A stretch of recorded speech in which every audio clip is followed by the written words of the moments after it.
In the previous tutorial, we looked at how to produce shear force and bending moment diagrams using what we called a graphical method. And if you recall, in the graphical method, we moved at 1 meter intervals along the beam, calculating bending moments in order to determine the bending moment profile. Now, if we look at the beam configuration we have here, then we see a number of problems with that approach. First of all, the distance between our point loads doesn't fall into 1 meter increments. Therefore, this would make calculating bending moments in that manner slightly more challenging. The other thing we notice here is that the beam is a lot longer.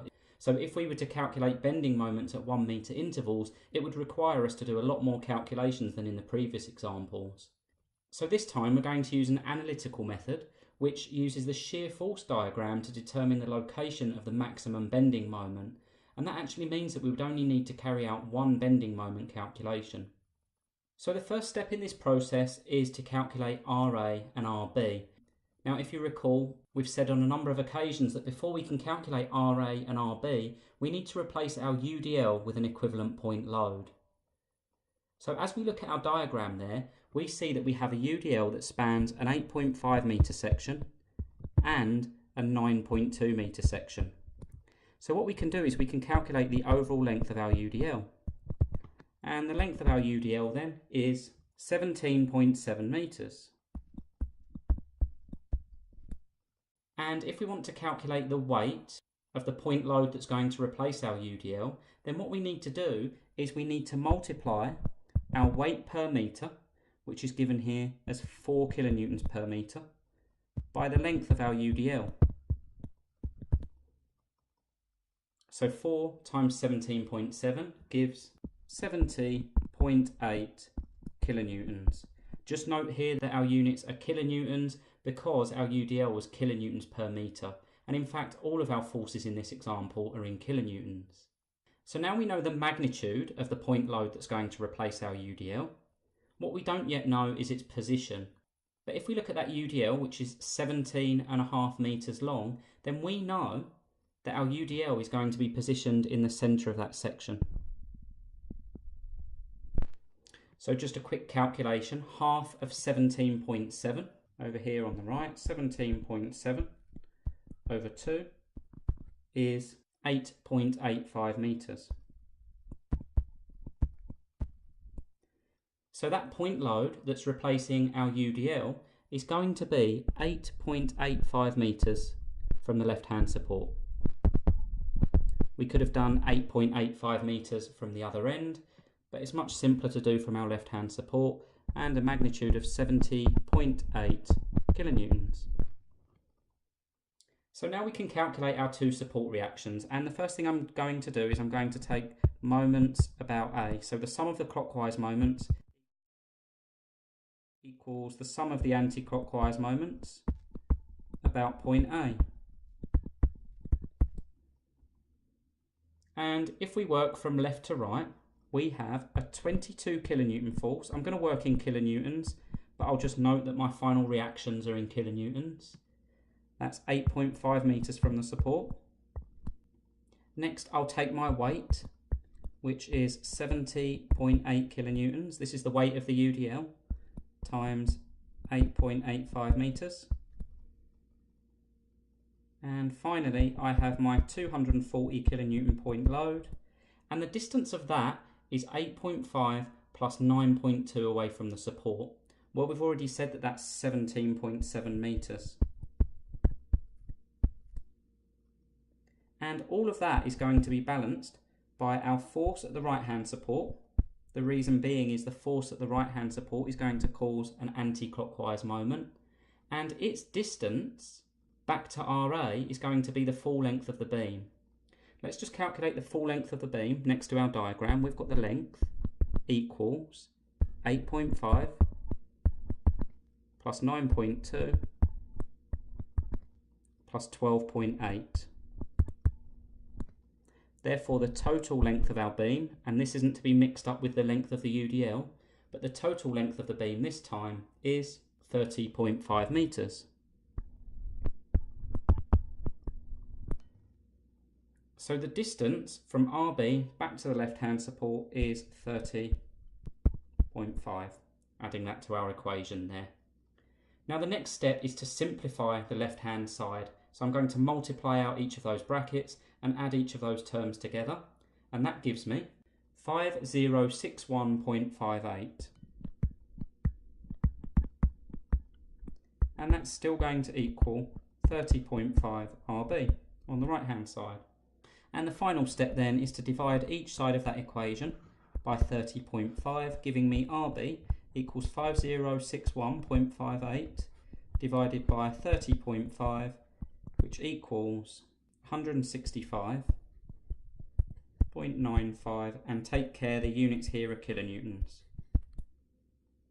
The next condition is that the sum of the forces pushing down equals the sum of the forces pushing up.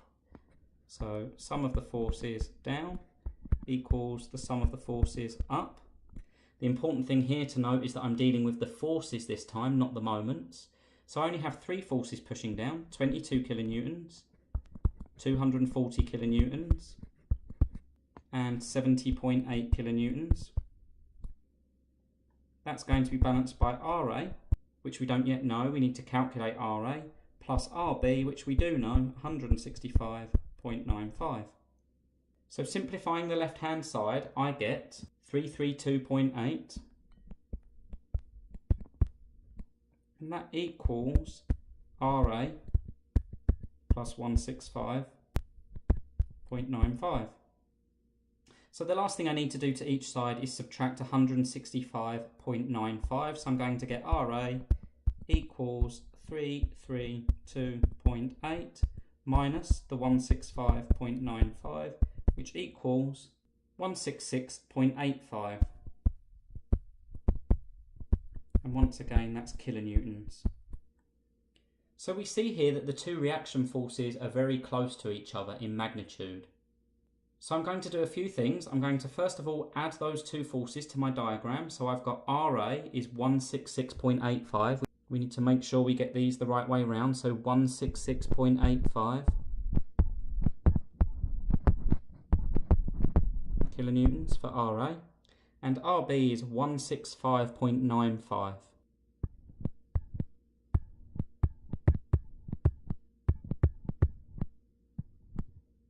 And I'm also going to clear some space on the right hand side for some additional calculations. And the final thing I'm going to do is remove that point load that represented the UDL. If you remember from the last video, we said we replaced the UDL with a point load in order to determine the reactions, but when we come to produce the shear force diagram, we need to represent that UDL differently, and we'll see how we represent that in a moment.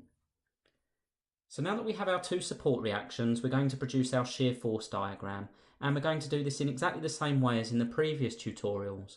We're going to begin by imagining that we're stood on the left-hand support, and we're going to move from left to right. And as we move from left to right, we're going to be looking left.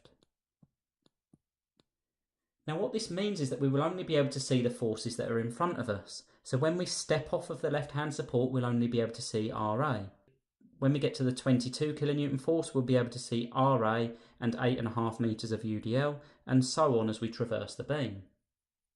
As we see each force, we're going to evaluate it. First of all, we're going to look to see whether it's causing positive or negative shear, and I have some diagrams at the top there for the conventions. Any force that pushes the left side up relative to the right, or the right side down relative to the left, causes positive shear, and vice versa for negative shear. So we're going to decide if the force is causing positive or negative shear, and then we can look at the magnitude of that force. So let's begin that process. We're stood at the left-hand support, and we step off of that left-hand support. We're looking left, we can only see RA. RA has a magnitude of 166.85, and it's going to be pushing the left side up relative to the right, which is positive shear. So on our shear force diagram, we start at 0, and we're going to have a force acting upwards of 166.9 kilonewtons. I'm just going to work to one decimal place here just to make things a bit simpler. Now I can continue moving left to right, and I'm going to travel across an 8.5 metre section of UDL.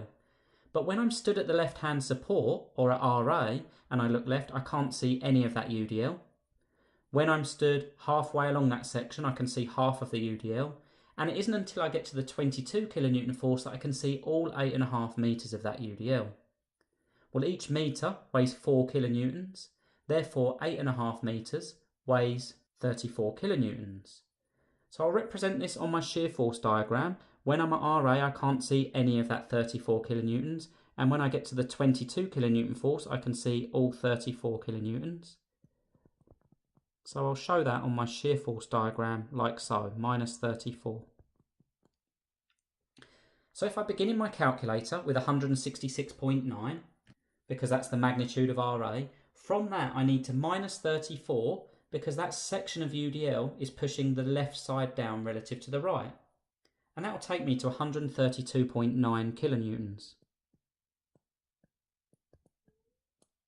So I'm at the 22 kilonewton force. If I step to the right so that I can see the effects of that 22 kilonewton force, it's going to be pushing the left side down relative to the right.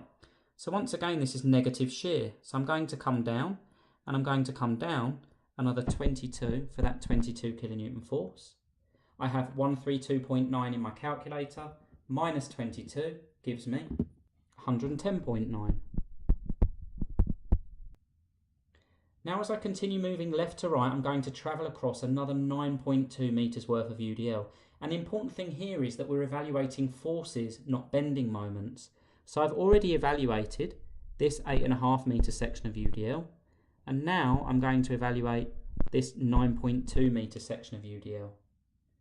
So once again, the total force that corresponds with 9.2 metres worth of UDL is going to be 9.2 times 4, because it's 4 kilonewtons per metre, and that equals 36.8 kilonewtons.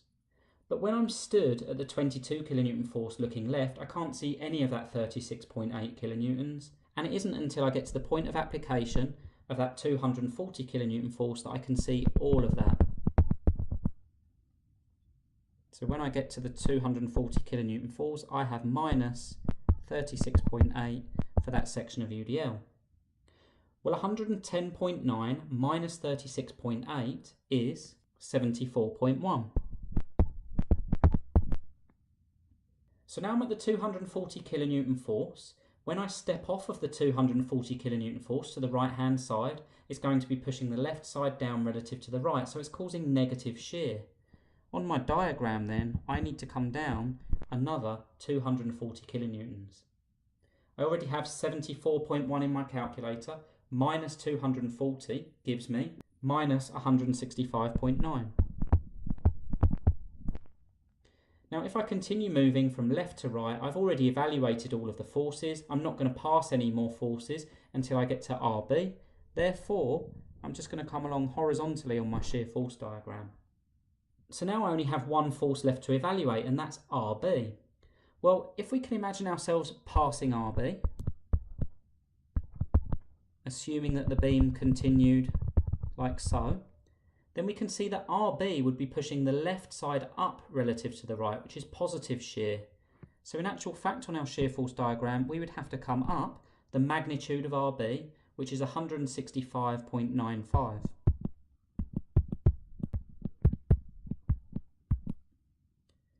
Now give or take a little rounding, we can see that that would take us back to 0, which was one of the conditions we said would have to be the case in order for our shear force diagram to be accurate. So just to reiterate that, we was at minus 165.9, we've come up 165.9, give or take a small rounding error, and that's taken us back to 0. The reason we have this rounding error is because we used RA just to 1 decimal place. So now this is the part I think you're going to like. In the previous tutorial, we calculated the bending moment at 1 metre intervals, and here we have a beam that's 30.5 metres long. So that would require us to calculate the bending moment at 30 increments. But what we know, and what we can apply here, is that the point where the shear force diagram crosses 0 is where our maximum bending moment is going to occur. So I'll just say that again. The point where the shear force diagram crosses 0 is the point where the maximum bending occurs. Let's just write a quick statement. BM max, where SFD crosses 0. And it's really important that we remember that, because as engineers we're only really interested in the maximum bending moment, and now we know where on that beam the maximum bending moment is going to occur. It's going to occur at the point of application of that 240 kilonewton force there. So if we project that down to our bending moment diagram, on our bending moment diagram we already know where our maximum bending is going to occur. A couple of other things we know is that at the left hand support the bending moment is 0, because if we're at the left hand support looking left we can't see any forces causing bending. And the same is true for the right hand support, because if we was at the right hand support looking right then there's no forces causing bending there either. So we can produce a quick sketch of our bending moment diagram. And it doesn't really matter what we draw either side of that maximum, because all we're interested in is BM max. So now we need to calculate BM max, and let's just add a couple of annotations to our original diagram. We know that the length from the 240 kilonewton force to RA was 17.7 meters, and we calculated that distance when we calculated the length of our UDL. And one of the other things that we spoke about was if we want to calculate the bending moment at a given point, we can either look left or we can look right. So we could be stood at that 240 kilonewton force looking left, and we could evaluate the bending moments of each of those forces. Or we could be stood at that point looking right, and we would only need to evaluate the bending moment caused by RB. So obviously in this case the simpler calculation would be to look right. However, just to prove this point, I'm going to carry out the calculation for the bending moment, 17.7 meters from the left hand support. I'm first going to calculate it by looking left, and then I'm going to calculate it by looking right, just to prove that the values are the same. So first of all, I'm going to calculate the bending moment at 17.7 meters from the left hand support, and I'm going to do so by looking left. Now just before I do that, I'm going to draw an exploded section of that beam, because what we have is we have RA.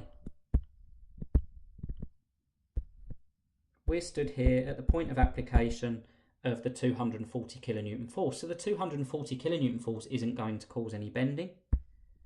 We have the 22 kilonewton force.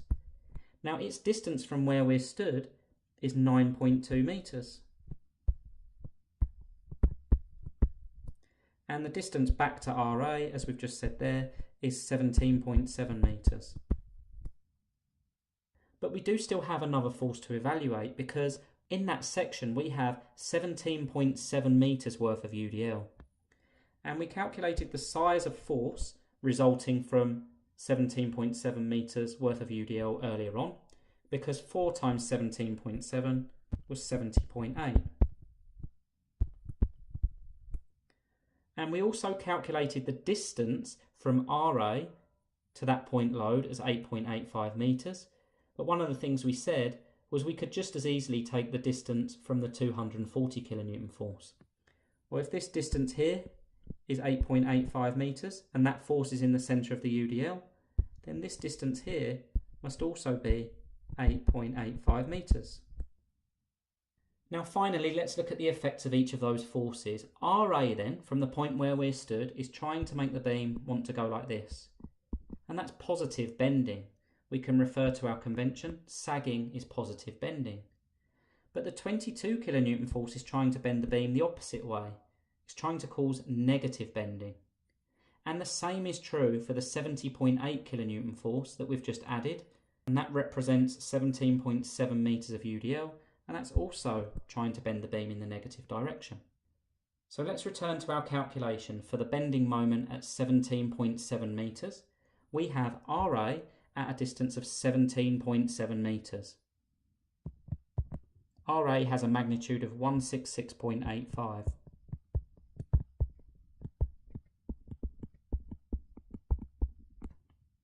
We have a 22 kilonewton force causing negative bending at a distance of 9.2 meters from where we're stood.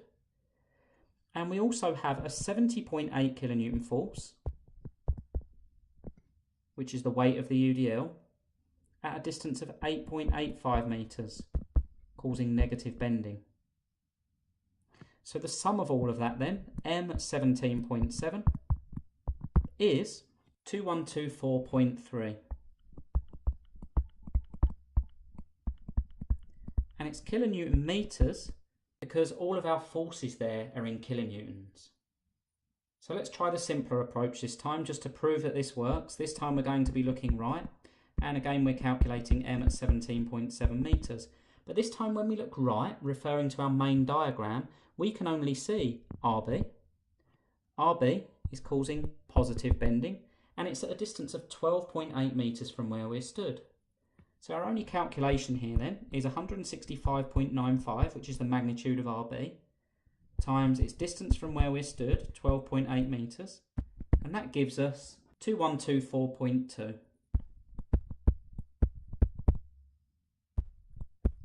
Kilonewton meters again. Now, give or take for a slight rounding error, we can see that looking left, we've got 2124 kilonewtons, and looking right, we've got 2124 kilonewtons. So the sensible thing in this type of scenario would be to look right where we have less forces to evaluate and less potential for error. So just a couple of things to take away from this video. First of all, we said BM max occurs where the shear force diagram crosses zero. So we use our shear force diagram and we determine where it crosses zero, and then we know the location of our maximum bending moment. And we also indicated that on our main diagram at the point of application of the 240 kilonewton force. We can then calculate the magnitude of the maximum bending moment, and we can do that in a number of different ways. We can do that by looking left, which in this case involved a much more complicated calculation, or we can do it looking right, because they will both yield the same results.